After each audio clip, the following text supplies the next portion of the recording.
Assalamualaikum warahmatullahi wabarakatuh. Alhamdulillahirrabbilalamin. Ya, hari ini kita akan melanjutkan materi tentang pengembangan media pembelajaran.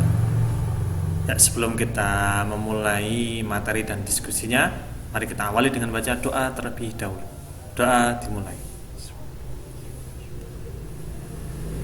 Doa selesai. Ya, gimana kabarnya hari ini? Ya, semoga kalian dalam keadaan yang sehat walafiat ya. Amin. Ya, tetap jaga kesehatan, terapkan protokol kesehatan supaya kita dapat terjaga kesehatannya, seperti itu ya. Materi tentang pengembangan media pembelajaran pada kali ini adalah tentang pengembangan media. Ya, nanti ada beberapa yang akan kita bahas di sini yang berhubungan dengan pengembangan media seperti itu. Nah, sebelum mengenai pengembangan media, nah di sini ada fenomena-fenomena yang terjadi di lapangan ketika pembelajaran berlangsung ya. Nah, ini gambarannya adalah ketika belum musim pandemi ya, jadi masih di kelas. Ya, walaupun nanti di era pandemi dengan e-learning atau dengan pembelajaran online, nanti kemungkinan juga ini masih tetap diterapkan oleh seorang guru ketika pembelajaran di kelasnya, walaupun melalui media seperti itu ya, seperti di WA atau di e-learning dan sebagainya. Nah, keterbatasan media yang digunakan dapat berakibat membosankan. Nah, karena apa? Karena media yang digunakan terbatas. Ya, entah itu karena yang membatasi adalah si guru sendiri atau memang pengetahuannya masih kurang. Nah, karena memang terbatas, maka dapat mengakibatkan membosankan. Nah, membosankan ini tidak hanya dialami oleh siswa yang sedang belajar, tapi juga dialami oleh guru yang sedang mengajar. Ya, walaupun itu sudah menjadi tugas seorang guru, tapi kalau media yang digunakan adalah terbatas, hanya itu saja, maka secara pikirannya itu juga merasa bosan karena mengajarku kok begitu aja. Nah, karena apa? Tidak ada media yang digunakan untuk memberikan variatif dalam pembelajarannya. Nah, ini yang mungkin dialami oleh guru tapi tidak berani mengungkapkan, karena untuk mengadakan media yang lain juga membutuhkan upaya-upaya tertentu seperti itu, dan juga kadangkala media yang dibutuhkan itu tidak ada, kita harus membuatnya sendiri. Nah, itu kan juga cukup merepotkan. Nah, ini kalau seorang guru tidak mau repot-repot, ya mau nggak mau ya dia menggunakan media yang sangat terbatas ini, sehingga gurunya bisa merasa bosan walaupun tidak diungkapkan gitu ya, apalagi berakibat pada siswanya yang merasa bosan. Dan juga bisa mengalami kehilangan motivasi untuk belajar. Nah, karena belajarnya nanti seperti itu aja, kemudian nanti motivasinya ya berarti pergi ke sekolah itu hanya untuk menggugurkan kewajibannya. Nanti yang penting saya menyampaikan materi ini, selesai latihan soal, ujian, ya hanya seperti itu. Tidak ada motivasi yang lebih gitu ya. Tidak ada target yang ingin dicapai seperti itu. Walaupun ada, yang penting materi terselesaikan, nah itu masih belum cukup ya. Apalagi di diri siswa. Nah, diri siswa kan harus termotivasi terus dalam belajar supaya semangat dalam belajar, kemudian informasi yang disampaikan di kelas itu bisa masuk dalam pikiran gitu.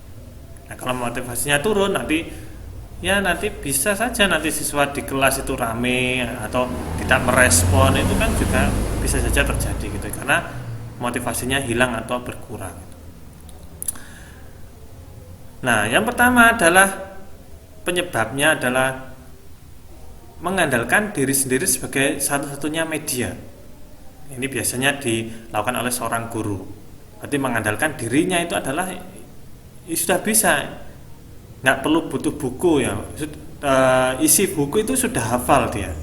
Si guru sudah hafal sehingga ketika menyampaikan di kelas itu tidak menggunakan apa-apa, ya langsung ceramah seperti itu, kemudian siswanya mendengarkan. Nah, sehingga ini kan sangat membatasi sekali ini ya, kan media ada banyak sekali, ada buku itu juga termasuk media, ada papan tulis itu juga termasuk media. Tapi di sini lebih mengandalkan dirinya sendiri karena saya tahu segalanya, maka saya menyampaikannya dengan secara lisan saja. Nah, ini bisa mengabaikan hal-hal yang ada di atas itu. Bisa bosan, bisa kehilangan motivasi. Nah, karena mengandalkan hanya dirinya sendiri, tidak menggunakan media yang lain. Nah, ini juga mungkin pernah kita temui ketika kita sedang belajar di sekolah ya, guru tidak mau menulis, tidak menggunakan buku tapi langsung bercerita. Nah, itu kan kalau memang siswanya yang lebih suka belajar dengan audio, nah itu kan pasti bisa mendengarkan. Tapi kalau yang tidak begitu menyukai dengan metode seperti itu, dengan ceramah, ya nanti bisa-bisa tidak didengarkan atau siswanya sibuk sendiri seperti itu. Nah, kemudian ada juga yang sudah atau menggunakan media seperti itu ya, menggunakan buku, menggunakan papan tulis, nah, tapi fokus pada satu media saja.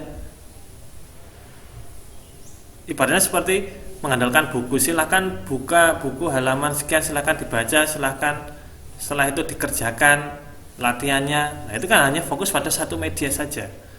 Atau menggunakan papan tulis, gurunya menuliskan materinya, kemudian menuliskan pertanyaannya, ya udah mengandalkan satu media saja. Nah, ini juga bisa mengabaikan hal-hal yang di atas tadi. Bisa membosankan, oh nanti pasti mengajarnya seperti ini, menulis di papan, menulis buahnya dari kiri ke kanan penuh. Nah, kemudian motivasinya juga bisa hilang karena hanya mengandalkan pada satu media saja yang cenderung monoton atau itu saja. Itu ya. Kemudian nah ini sudah mulai menggunakan media, akan tapi kurangnya pemahaman pemilihan media. Jadi media yang digunakan ya sudah tidak menggunakan buku saja atau papan tulis saja, tapi sudah menggunakan proyektor gitu ya. Tapi kurangnya pemahaman pemilihan media. Nanti menggunakan media itu ada kriteria-kriteria tertentu ya, supaya nanti pas penggunaannya ketika di kelas. Nah, ketika kita menggunakan contohnya adalah menggunakan proyektor. Nah, di sini kita lihat dulu bagaimana audien yang akan menerima materinya, apakah sudah siap atau belum. Kemudian dari sisi kondisi ruangannya, nah ini apakah memungkinkan apa tidak. Kalau ruangnya sangat terang, kita menggunakan proyektor kan pasti gambarnya juga akan kabur. Nah, itu berarti bisa informasi yang akan disampaikan tidak akan nyampe ke siswa gitu ya, karena pemahaman pemilihannya itu masih kurang. Atau hal-hal lain, misal ketika menggunakan gambarnya kabur atau tidak jelas. Ketika menggunakan tulisan, nah tulisannya tidak bisa dibaca. Ketika menggunakan video, nah videonya suaranya tidak jelas. Kemudian mungkin ada suara musiknya itu terlalu keras, maka informasinya tidak terdengar. Nah, itu adalah hal-hal yang perlu dicermati dalam menggunakan media. Supaya apa? Supaya nanti yang disampaikan itu nyampe kepada siswa. Nah, beberapa hal ini biasanya terjadi di lapangan. Makanya tidak menutup kemungkinan siswa itu mengalami bosan atau juga motivasinya berkurang seperti itu. Nah, untuk mengatasinya, nah perlu memanfaatkan media yang digunakan dapat meningkatkan keaktifan dan menambah motivasi untuk belajar. Berarti memanfaatkan media. Media apa ya? Media apa saja yang bisa kita gunakan dalam pembelajaran materi tertentu. Ya, contohnya adalah tadi mengandalkan diri sendiri saja. Nah, kita bisa memberikan inovasi dalam pembelajaran. Jadi kita sebagai guru ya kita berusaha menyiapkan materi, dikemas sedemikian sehingga bisa diterima oleh para siswa.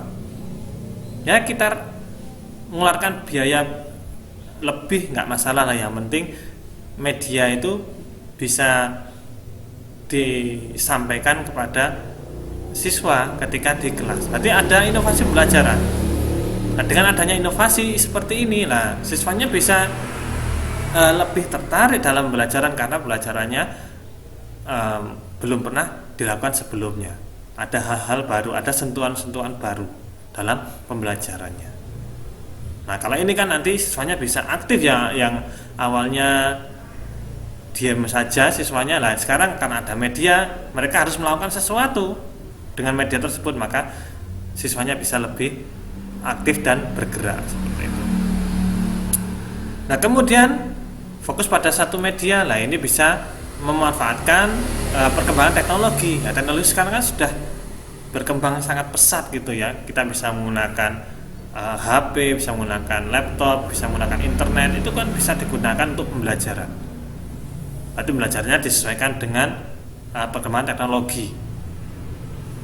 Ya, kalau menjelaskan tidak bisa menjelaskan secara langsung, bisa menggunakan video atau aplikasi seperti itu, sesuai dengan perkembangan teknologi.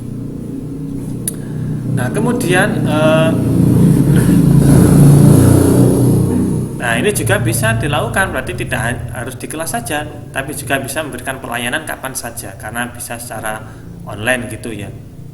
Berarti misal jam belajar waktunya adalah pagi, siang hari. Nah, misalkan nanti sore hari ketika belajar kok siswanya mengalami kesulitan, nah bisa melakukan pelayanan atau konsultasi pada gurunya kapan saja. Supaya apa? Supaya siswanya bisa terbantu ketika pembelajaran. Nah, dengan adanya online seperti ini kan kita bisa manfaatkan berbanyak media ya, media sosial itu kan bisa kita gunakan untuk bertanya pada guru yang salah satunya yang lebih ahli dalam bidang pembelajaran gitu ya. Nah, ini adalah hal-hal yang bisa kita gunakan untuk lebih memotivasi dan meningkatkan keaktifan siswa, yaitu dengan menggunakan media.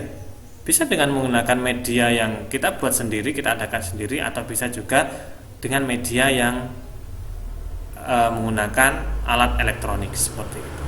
Jadi jangan sampai kita hanya fokus pada diri sendiri, fokus pada hanya media itu saja, tapi kita harus bisa mengikuti perkembangan zaman, perkembangan teknologi seperti itu.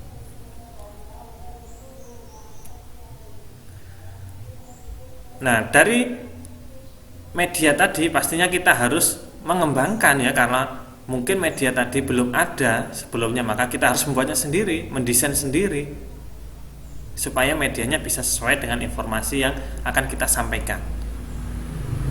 Nah, mengenai pengembangan itu sendiri lah berasal dari kata kembang dan melambangkan imbuhan P dan akhiran A. Kembang ya, kembang artinya apa? Ya, ini kembang bukan berarti bunga ya, karena itu kan sudah beda bahasa ya. Kembang di sini adalah sesuatu yang bertambah, sesuatu yang tumbuh, yang awalnya sedikit menjadi banyak, itu namanya kembang atau berkembang biasanya ya. Nah, ini mendapatkan imbuhan P. Nah, misal kita gabungkan antara kembang dan awalan P, itu kan menjadi pengembang. Nah, pengembang itu lebih identik kepada orangnya, orang yang membuatnya, membuat sesuatunya tadi.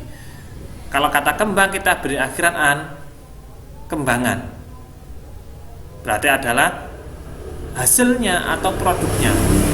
Nah, kata lain yang bisa kita amati adalah kata makanan ya. Kata makan, kemudian ada makanan. Makanan kan berupa kata benda, wujudnya. Minuman, nah itu kan berarti kan bendanya. Kembangan berarti hasil atau produknya tadi. Sehingga pengembangan di sini adalah bisa diartikan bahwa ada seseorang yang melakukan sesuatu, melakukan inovasi kepada suatu media yang di dalamnya akan dimasukkan suatu informasi dan sampai menjadi suatu produk yang akan digunakan dalam pembelajaran istilahnya. Itu adalah pengembangan. Berarti ada orangnya, endingnya ada barangnya. Itu namanya adalah pengembangan. Berarti bukan hanya sampai ke ide saja, tapi sampai benar-benar ada produk yang jadi. Atau dalam istilah lain, pengembangan bisa diartikan suatu proses perubahan secara bertahap. Ya, kan namanya pengembangan berarti ada bertahapan. Tahap 1, tahap 2, tahap 3 dan seterusnya. Nah, mungkin di tahap 1 ini masih ada beberapa hal yang perlu direvisi. Itu sangat wajar karena pengembangan kan kita belum tahu kedepannya, walaupun sudah bisa memprediksi gitu ya. Bertahap berarti ini nanti tahap 1 ada revisi di bagian ini. Tahap 2 ini nanti ada revisi di bagian ini. Nah, itu tidak masalah. Nah, siapa yang bisa melakukan memberikan masukan-masukan? Ini pastinya orang lain yang lebih ahli di bidangnya ya. Misal kalau kita yang membuat, berarti kita akan menyampaikan pada orang lain gitu. Karena kalau kita yang membuat sendiri, yang menilai itu pasti kan sudah menilai, medianya sudah bagus ya, karena kita yang sebagai orang yang membuat. Tapi yang bisa merasakannya itu adalah orang lain ya. Kita minta untuk mencoba media yang kita gunakan. Nah, nanti kita akan mendapatkan masukan-masukan. Pastinya adalah ke arah yang lebih tinggi, lebih baik, lebih mudah, lebih praktis gitu ya. Lebih tinggi yang awalnya mungkin susah diadakan menjadi yang lebih mudah diadakan. Yang mencakup sedikit informasi menjadi lebih banyak informasi. Yang awalnya sulit digunakan menjadi mudah digunakan. Berarti ke arah yang lebih tinggi.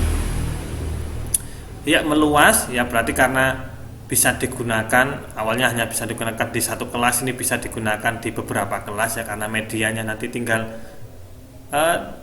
dipindah di kelas yang sebelah. Nah, itu kan nanti juga bisa digunakan lagi. Lebih mendalam ya, mendalam di sini adalah informasi yang awalnya ada di buku saja. Nah, ini bisa lebih mendalam karena kita menggunakan media tadi. Dan juga bisa menyeluruh. Nah, menyeluruh di sini kadangkala setiap media itu hanya digunakan untuk menjelaskan materi-materi tertentu. Nah, materi tertentu di sini adalah bisa lebih menyeluruh ya. Dari awal hingga akhir bisa menggunakan satu media ini. Nanti kalau ganti bab kita bisa menggunakan media yang lain. Nanti lebih menyeluruh. Ke arah yang lebih kesempurnaan. Berarti awalnya yang hanya berkutat pada media buku saja, sekarang lebih ke arah yang lebih sempurna karena ada media yang lain gitu ya, untuk lebih memberikan media yang lebih mudah diakses dan juga memberikan inovasi-inovasi pembelajaran supaya tidak hanya monoton dalam pembelajaran. Nah, ini adalah makna dari pengembangan. Berarti ada manusianya, ada produknya. Nah, produknya di sini adalah untuk lebih meluas, lebih mendalam, lebih menyeluruh dan lebih ke arah yang lebih sempurna seperti itu. Nah, ini mengenai pengembangan. Nah, faktor yang mempengaruhi pengembangan media pembelajaran. Nah, kenapa kok kita perlu mengembangkan media? Kenapa kita tidak perlu menggunakan buku itu saja, menggunakan papan tulis saja, menggunakan kemampuan kita saja? Nah, ini ada faktornya. Yang pertama adalah bersifat menginformasikan.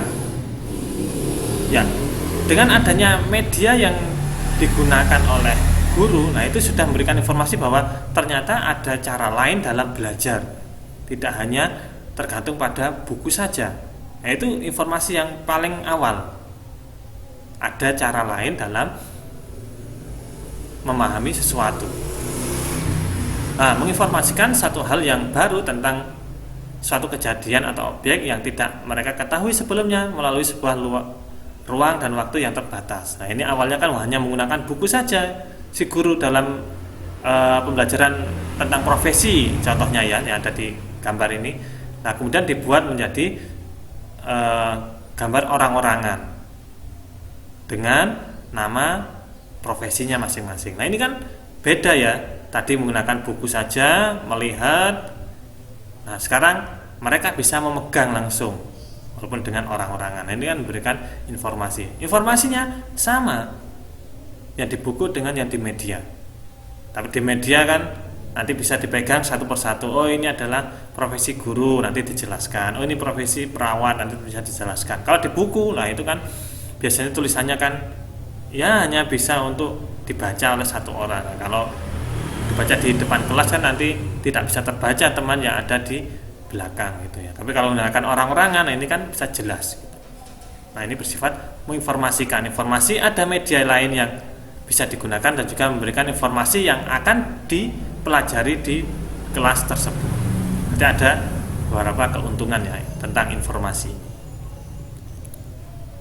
Kemudian bersifat menarik dan memotivasi siswa. Ya, kenapa? Karena dengan adanya media atau pengembangan media, ini berarti kan ada media yang akan baru yang diciptakan. Sehingga pembelajaran akan tidak monoton atau hanya itu saja. Sesuatu yang baru dan belum pernah terjadi atau belum pernah dialami oleh siswa akan memotivasi siswa. Karena akan penasaran ya. Karena belum pernah dilakukan kan, jadi mereka, oh ini nanti akan melakukan apa? Nanti akan bagaimana? Nah ini kan mereka akan lebih tertarik untuk belajar, untuk mengetahui lebih banyak tentang apa yang akan dipelajari. Pastinya materinya tentang bangun ruang loh, ternyata kok menggunakan media ini. Nah ini apa yang akan kita lakukan? Nah mereka lebih termotivasi dalam pembelajaran. Itu ya. Nah untuk lebih menarik siswa nanti juga bisa mengemas media mungkin dengan pemilihan warna-warni atau menggunakan media yang unik atau menggunakan apa saja yang bisa menarik perhatian siswa ya, supaya medianya memang terlihat menarik.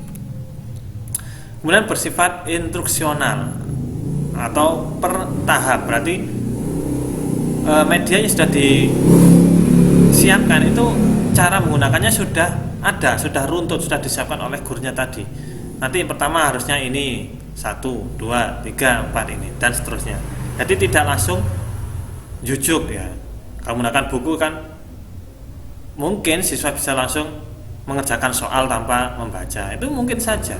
Tapi kalau dengan media ini kan harus mulai tahapan, harus istilahnya harus membaca dulu, kemudian memahami, baru bisa mengerjakan. Tapi kalau menggunakan buku, nah berarti kan siswa bisa jujuk ya. Tapi gunakan media nanti ada instruksi-instruksi yang harus dilakukan oleh seorang guru dan juga seorang siswa yang menggunakan media tadi. Nah, seorang siswa akan bergerak untuk melakukan sesuatu yang belum pernah dilakukan sebelumnya. Nah, mereka harus bergerak atau melakukan sesuatu sehingga mereka bisa aktif dalam pembelajaran karena ada instruksi yang harus diikuti oleh siswa. Sehingga mereka akan bergerak, kemudian akan lebih meningkatkan keaktifan dan motivasi dalam pembelajaran. Nah, ini juga dalam memberikan instruksi, guru harus bisa mengira-ngira ya nanti apakah instruksinya sudah jelas apa tidak. Ini adalah dalam ranahnya seorang guru. Karena instruksi harusnya mudah dipahami oleh siswanya supaya nanti ketika pembelajaran mudah diterapkan.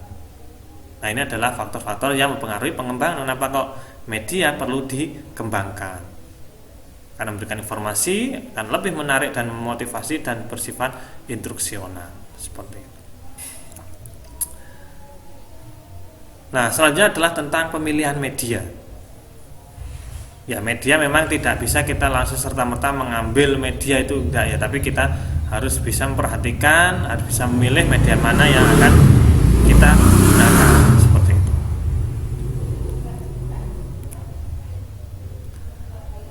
Nah, kriteria pemilihan media yang pertama adalah kelayakan praktis.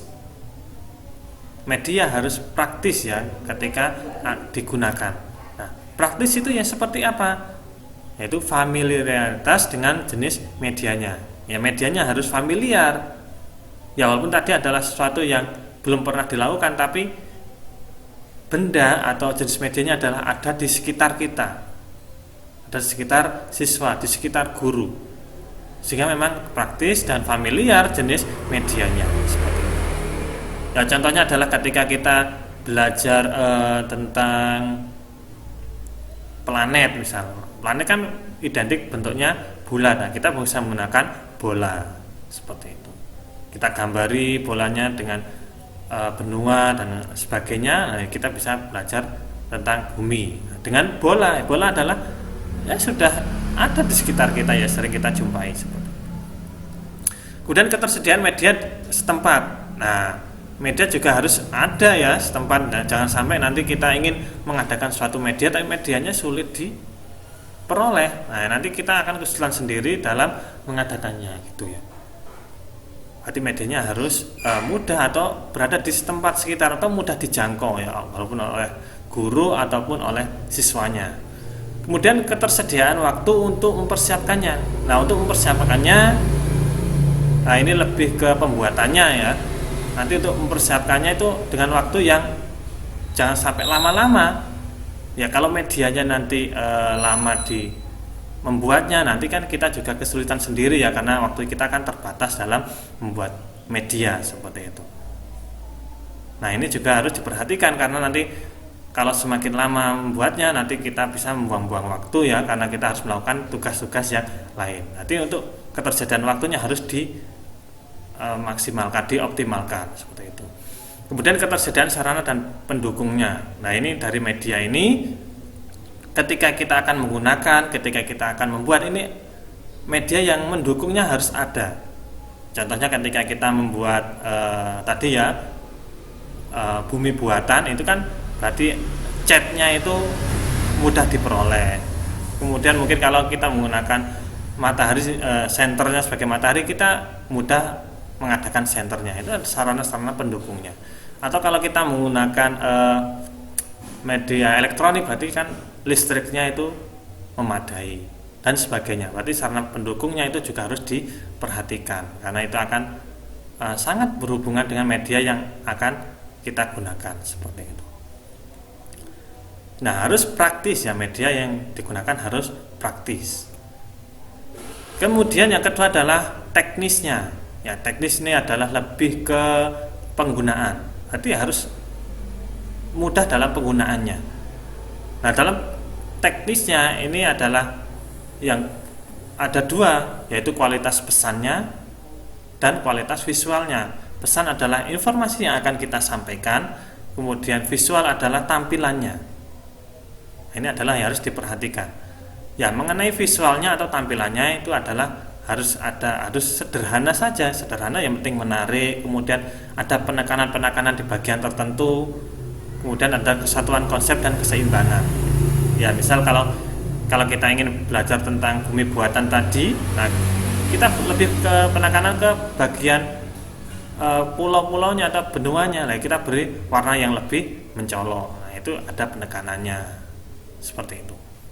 Sehingga ketika ditampil atau dilihat memang terlihat jelas perbedaan antara benua dan lautannya.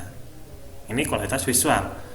Kalau hal lain, misal kita menggunakan video seperti ini, nanti kita harus perhatikan gambarnya apakah jelas apa kabur gitu ya. Nah, ini juga harus diperhatikan. Dan kualitas suara itu. Nah, mungkin kalau ada musiknya mengganggu apa tidak. Nah, ini harus diperhatikan untuk visual atau tampilannya. Kemudian yang kedua adalah, yang paling penting adalah informasi yang akan disampaikan. Nah, ini harus ada dalam media tersebut. Nah, mengenai kualitas pesannya, ini adalah yang biasanya terhadap dalam kurikulum ini ya. Yang pertama adalah relevansi dengan tujuan belajar. Nah, ini harus sesuai dengan tujuan pembelajarannya. Berarti dengan menggunakan media ini, nanti tujuannya adalah bisa memahami tentang hal tersebut. Nah, ini adalah sesuai dengan tujuannya. Berarti materi di dalamnya, di dalam media tadi disesuaikan dengan tujuan pembelajarannya. Kemudian kejelasan struktur pengajarannya. Berarti strukturnya adalah menjelaskan. Nah, biasanya kan kita belajar tentang materi, kemudian diskusi, kemudian baru latihan. Nah, ini harus terstruktur benar. Dan kemudian nanti mungkin tugas-tugasnya nanti dihubungkan dengan tugas-tugas yang lain ya, seperti di mata kuliah ini kan berhubungan dengan tugas yang satu dengan yang lain. Nah, ini terstruktur dan nanti endingnya akan menghasilkan sesuatu. Nah, ini namanya struktur dari informasinya. Atau kalau dari informasi itu sendiri, nah informasinya memang runtut, nah tidak loncat-loncat gitu ya. Ini tak. Nah, ini ada kejelasan struktur pengajarannya. Kemudian sistematika yang logis. Nah, ini urutannya tadi masuk akal sekali ya. mulai diawali dengan keresahan-keresahan atau yang terjadi di lapangan, kemudian dilanjutkan dengan pemilihan media, kemudian sekarang kriteria media. Nah, ini sudah sistematis ya, sudah tersusun seperti itu. Nah, kemudian kemudahan dipahami. Nah, untuk kemudahan dipahami di sini bisa menggunakan hal-hal lain atau menggunakan bantuan media lain. Misal kalau dengan hanya video seperti ini kok belum paham, nah nanti bisa kita diskusi di media yang sudah disiapkan, atau juga bisa berikan komentar di video yang sudah dibuat ini. Nah, ini adalah untuk lebih memahamkan kalau misal yang disampaikan dalam media tersebut belum dipahami.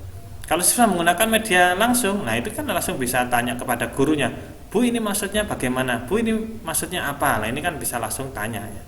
Supaya apa? Supaya bisa memahami apa yang sedang disampaikan oleh guru.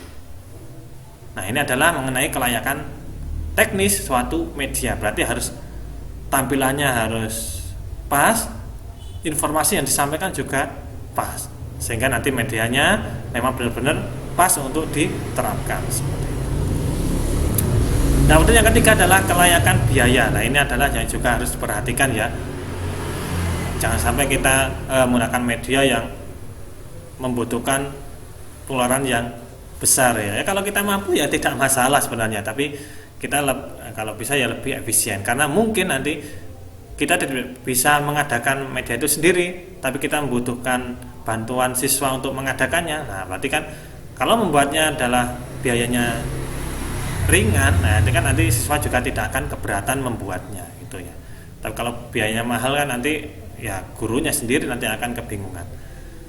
Ya, pastinya untuk kelayakan biaya pertimbangan sarana dan prasarananya. Nah, ini membutuhkan, kalau listrik cukup membutuhkan listrik yang wattnya kecil atau wattnya besar. Nah, itu perhatikan. Dan pertimbangan efisiensi dan efektivitas. Ya, kalau lebih efisien dan efektivitas dengan barang yang mudah kita ketemui, ya kita menggunakan itu saja. Tidak perlu mulu-mulu ya. Contohnya adalah di gambar ini ada bumi buatan, sama-sama bumi buatan, yang satunya adalah dari pabrikan, satunya adalah membuat sendiri. Nah, ini mana yang paling murah? Nah, itu yang kita gunakan. Kalau kita nggak ingin ribet ya kita menggunakan yang dari buatan pabrik ya. Kalau kita ingin berinovasi, kita membuatnya sendiri, walaupun fungsinya sama, nah pasti harganya kan beda. Nah, ini nanti harus pertimbangan ya. Kalau kita mampu ya kita beli, nggak masalah. Tapi kalau barangnya nggak ada ya kita buat sendiri dengan harga yang seekonomis mungkin ya. Sehingga jika sama efektifnya, mengapa harus pilih yang mahal gitu ya? Berarti kalau kita bisa membuatnya sendiri, kita bisa mengasah otak kita sendiri, mengapa kita harus beli di toko seperti itu ya? Berarti ini adalah lebih mengarahkan bahwa kita menggunakan benda-benda yang ada di sekitar kita ya, untuk digunakan dalam pembelajaran. Nah, tinggal kita kemas saja sehingga bisa digunakan dalam mempelajari materi tertentu. Nah, ini ya kriteria dalam membuat media, ada kelayakan praktis, ada teknis, dan ada kelayakan biayanya. Harus kita perhatikan semuanya ini. Nah, faktor yang perlu diperhatikan lagi dalam pemilihan media adalah kemampuan guru. Nah, ini kalau yang tadi sebelumnya adalah mengenai medianya sendiri, kalau sekarang adalah tentang kemampuan gurunya. Nah, ini gurunya harus mampunya seberapa besar ya. Ini dihubungkan dengan karakter dan tujuan pembelajarannya, karakter guru dan karakter siswanya. Ini seberapa paham guru tentang karakter siswa yang akan menggunakan media tadi, dan juga tujuan pembelajarannya. Nah, ini adalah yang mampu adalah guru sendiri. Nah, guru harus bisa mengira-ngira kemampuannya, mengira-ngira kemampuan peserta didiknya seperti ini. Nah, baru bisa menggunakan media yang sesuai gitu ya. Gurunya harus mampu. Dan yang kedua adalah ketersediaan prasarana dan sarana. Nah, ini biasanya kalau di kelas, nah kalau kita ingin menggunakan PowerPoint, berarti kan dipastikan di sekolah tersebut ada proyektornya, ada sarana dan prasarana yang mendukung ya. Ada listriknya. Nah, kalau ada sarana prasarana dan yang mendukung tadi, nah baru kita bisa menampilkan PPT ya. Kalau kita di kelas ingin menggunakan proyektor seperti itu, berarti harus diperhatikan. Kita tidak asal membuat PPT kemudian oh ya di kelas tadi ada proyektor enggak ya. Nah itu kalau nggak ada proyektor kan kita juga ngapain membuat PPT ya. Masa kita dep sendiri, laptopnya kan juga nanti kasihan siswanya ya melihat apa gitu lah ya. Nah ini ketersediaan sarana dan prasarana. Kemudian sikap atau inovatif dari guru. Nah ini juga mirip dengan kemampuan guru tadi dalam memberikan sentuhan-sentuhan baru dalam pembelajaran. Nah ini contohnya adalah ada pembelajaran tentang nama-nama ikan, ya nama-nama ikan itu ya, tapi dikemas dengan menggunakan barang-barang bekas ya rumah tangga itu ya, diolah sendiri, dibentuk menjadi sendiri. Nah itu inovasi dari gurunya. Tidak perlu menggunakan ikan badir yang sungguhan, ikan gurami yang sungguhan, itu enggak perlu. Kita bisa menggunakan media yang lain sesuai dengan inovatif dari gurunya tadi. Nah kalau kita lebih inovatif nanti pastinya kita bisa menggunakan media-media atau alat-alat di sekitar kita ubah menjadi media yang bisa kita gunakan dalam pembelajaran. Seperti itu. Sehingga dari kriteria pemilihan media di sini ada media karena manfaatnya ditambah dengan media karena desainnya. Ya desainnya itu harus dikemas semenarik mungkin, kemudian manfaatnya harus bisa memberikan informasi pada peserta didik tentang materi yang akan disampaikan. Nah ini harus menuju ke akses yang memudahkan. Desainnya harus mudah untuk diterapkan. Informasinya harus mudah diperoleh. Nah ini harus media juga bisa harus ada kriteria aksesibilitas atau kemudahan membuat atau kemudahan dalam memanfaatkan. Sehingga media di sini nanti ada 3 aspek penting ya di dalamnya, yaitu ada aspek efisiensi, ada aspek efektivitas dan juga aspek aksesibilitas. Untuk aksesibilitas, nah ini adalah kemudahan ya. Salah satunya adalah dari tingkat biaya atau dari tingkat keamanan, dari tingkat penerapan penggunaannya tadi. Nah ini harus mudah, media harus mudah. Kalau bisa ya harus murah gitu ya. Dan juga harus aman ya. Aman untuk guru dan untuk siswanya. Kemudian efisien. Nah, efisien adalah mudah digunakan, tahapan-tahapannya, tata cara penggunaannya jelas, mudah dipahami. Nah itu media harus itu, karena mungkin medianya adalah baru di hadapan siswa, makanya penggunaannya harus mudah. Kemudian efektif, nah, karena ada tujuan yang ingin dituju ketika menggunakan media, maka harus efektif, ada hasilnya, ada informasi yang memang ditangkap oleh siswa ketika sudah melakukan pembelajaran. Nah, sehingga media di sini harus ada 3 komponen ini. Nah,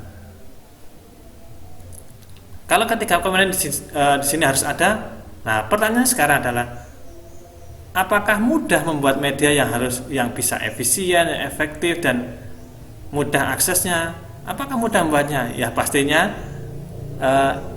semuanya ada tantangannya tersendiri. Tapi kita jangan lupa ya ada ayat yang selalu menjadi panutan kita, pegangan kita, bahwa inna ma'al usri yusro, sesungguhnya bersama kesulitan ada kemudahan. Ya membuat media yang efisien, efektif, yang aksesnya mudah itu memang tidak mudah, atau dalam kata lain adalah sulit. Tapi jangan kecil hati, jangan patah arang, bahwa di balik kesulitan pasti ada kemudahan. Kemudahan apa di sini?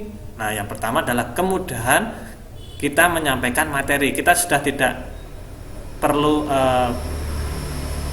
tenaga yang lebih ya ketika di kelas kalau menggunakan media, karena yang akan bekerja adalah media tersebut. Kita tinggal mengarahkan, jadi hemat energi di kelas. Kemudian media juga mungkin bisa digunakan di kelas lain, bisa di hari lain, di semester yang lain. Nah itu kan guru tinggal menggunakan saja, mudah. Membuatnya susah tapi sudah ada kemudahan. Nah, dan kemudahan-kemudahan yang lain. Contohnya adalah memudahkan siswa dalam pembelajaran, misal kalau menggunakan video seperti ini, diputar sekali kok belum paham, diputar sekali lagi. Nah, itu kan lebih mudah. Gitu ya. Walaupun harus menonton lagi ya nggak masalah. Nah, kalau nggak bisa nanti tanya ke gurunya. Nanti ada kemudahan.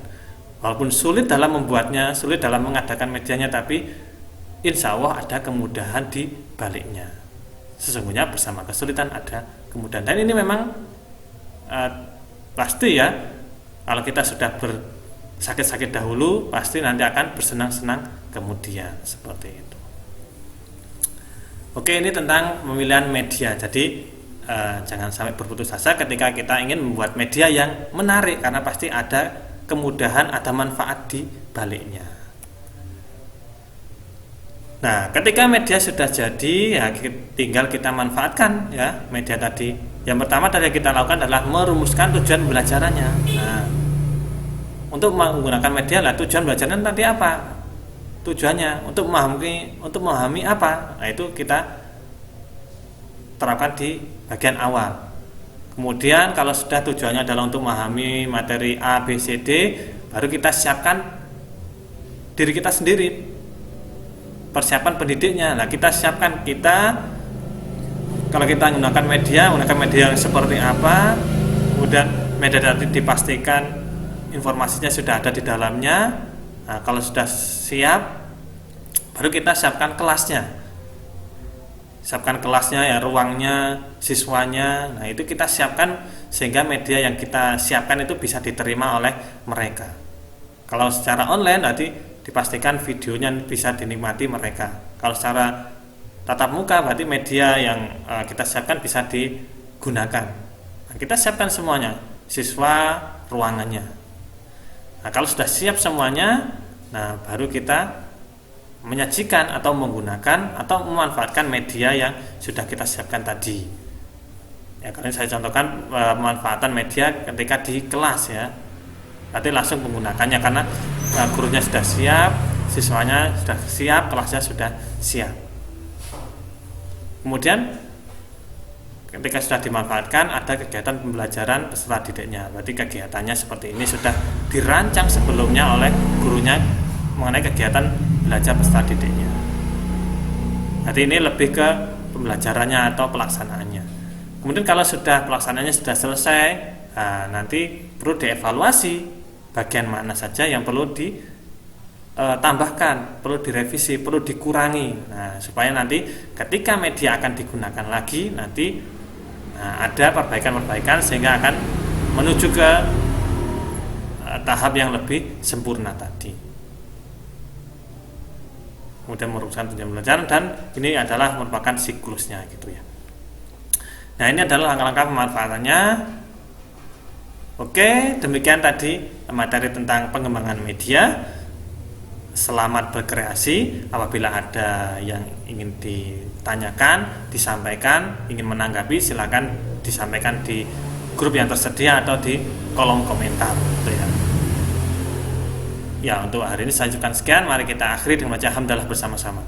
Alhamdulillahirabbil alamin. Saya akhiri. Assalamualaikum warahmatullahi wabarakatuh.